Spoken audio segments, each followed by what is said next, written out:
Ups and downs, and we talked about adversity and positive things going in the game. And as a group, we talked about it to the football team. And I was very, very upfront with them on that. And from the moment we stepped off the field on Friday, I was so proud of the professionalism of our kids. They did a great job of absorbing what we wanted. With a group that didn't have a bunch of guys that had significant reps. And I was proud of the way they found a way to win the football game, bottom line. No ifs, ands, and buts about it. Those 29 guys that we lost back-to-back, if you didn't know they were missing, you saw it there a little bit. But you also saw the fight, the intangible things that we're shooting for in the football team, which I'm proud of. We played a really good Tulsa football team. Todd knew he had a great nucleus coming back. He had an experienced quarterback coming back in G.J. Kenny. Damaris is one of the best football players in the country. We have the best one here in Greenville, 17. Damaris is right there with him. So we knew what we were facing coming in. They got a really fine nucleus, and they'll do well this year and have a great football season. I'm glad to get that victory. Now our next step is to get away from it. We have a 24-hour rule here, like all coaches do. Get away from it, win or loss, and come back tomorrow, review the film. We'll have a practice tomorrow night. Give them off the required day, NCAA day, which will be Tuesday. Give them off that day, and then we get to work on Memphis as quickly as possible. So big man, he's got the option to go. You have Lance, Dwayne, and Justin, all really good receivers. And then you have the backside guy running, so he's got an option.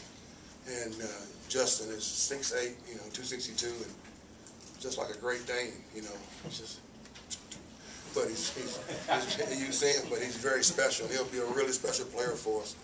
And again, that's one of the things we've done a good job, really a great job as a staff and our football team. It has been putting our team in situations. That's one of the situations we practice. We practice it every, like this week it'll be every Thursday, So this week it was Friday. That's what Sunday game. But we practice, we call it Big Ben, and we practice that on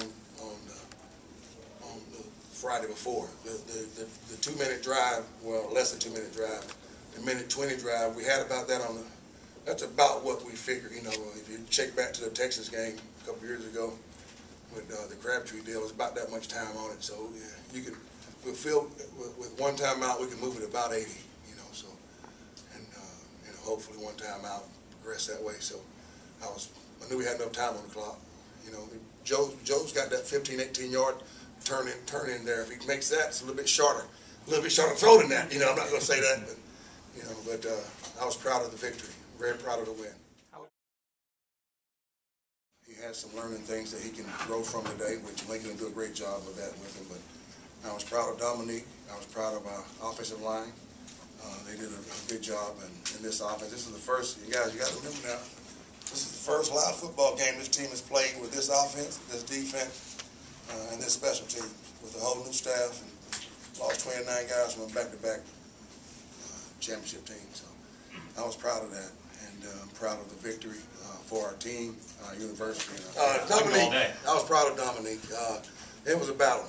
It wasn't a media ploy. Brad was ready to go, and Dominique was ready to go. And at Lincoln decided, we both decided, we talked about it. Dominique, I think either one would have been productive. But Dominique's experience and his growing in the offense, especially the last probably week and a half, maybe 2 weeks. Things I told you about Dominique, and this offense is simple, but at the same time with some complications because the quarterback calls just about every play once he gets it from Lincoln. Lincoln will give him 2 to 3. I bet you if you ask Lincoln, he'll refer right back to those guys that work with him: Dennis Simmons, Donnie Kirkpatrick, Big Brandon Jones, Clay McGuire, and Landon Hofer. I bet you Lincoln will refer right back to those guys. It's a group effort over there, and Lincoln has to do a lot of the interviews because he's offensive coordinator. but it takes a team within the team to run this offense. And, you know, people talk about this particular age of this guy and that age of this guy, but to get this offense installed, it takes a team to teach it and coach it. You know, so I was proud of the way that team coached this offense today. First option on that play, or? Is he the first option? The first option is to hit the center guy and then get the tap. Because if you watch it, you had, I want to say, Dwayne was at H and Lance was at Z, you know, for the tap. So. What was this whole day like for you? Methodical. You know, I was excited. I got friends, some of my best friends from Texas here. Donnie and Sally Duncan, who guys have been around my life for a long time. My wife, who's so special. My dad was able to come back early, my wife and my dad, and my family. We had about 30 people at the house right now. We have to sleep 30 people at our house tonight. So Earlene went out and bought a bunch of blow-up mattresses and those kind of things, and we got plenty of food and for them. And we've been away so long from here, and to have a chance to come home, boy. Coach, what were you thinking about when the ball's in the air on that last play? You see the ball; it seemed like it was up there forever. But what were your thoughts as the ball started coming down, and then when you see the catch, and all of a sudden it's like, you know, in one moment, you go from an L to a W. You know, I'm not bragging, but I expect it. You know,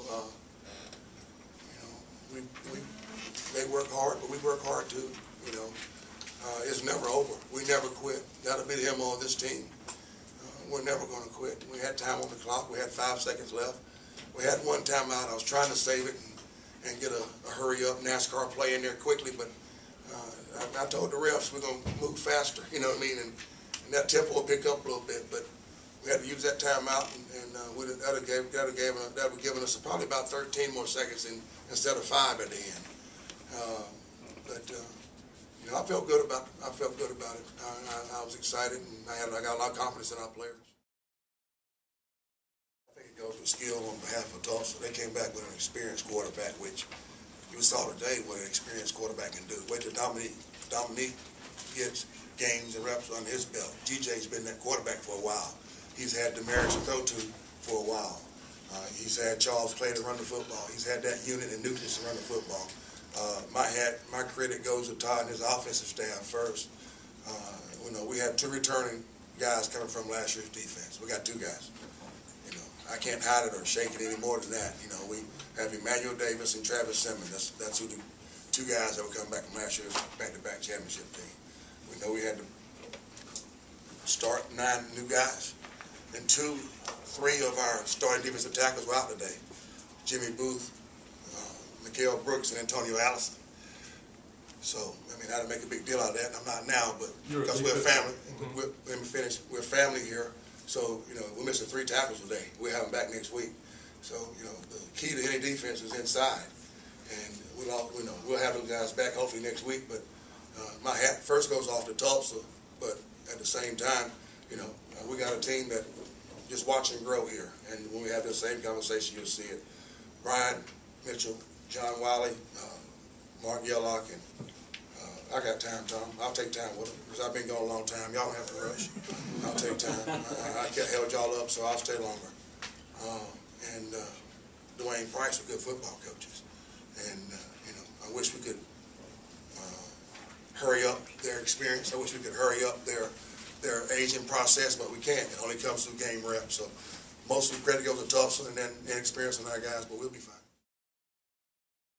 About the potential for improvement. I think it's high, you know, and remember what I just said, our defensive end position will be strong. We'll add Darrell Johnson back to that. We'll add 3 more tackles back with Josh and Robert Johnson and Maurice Mercer.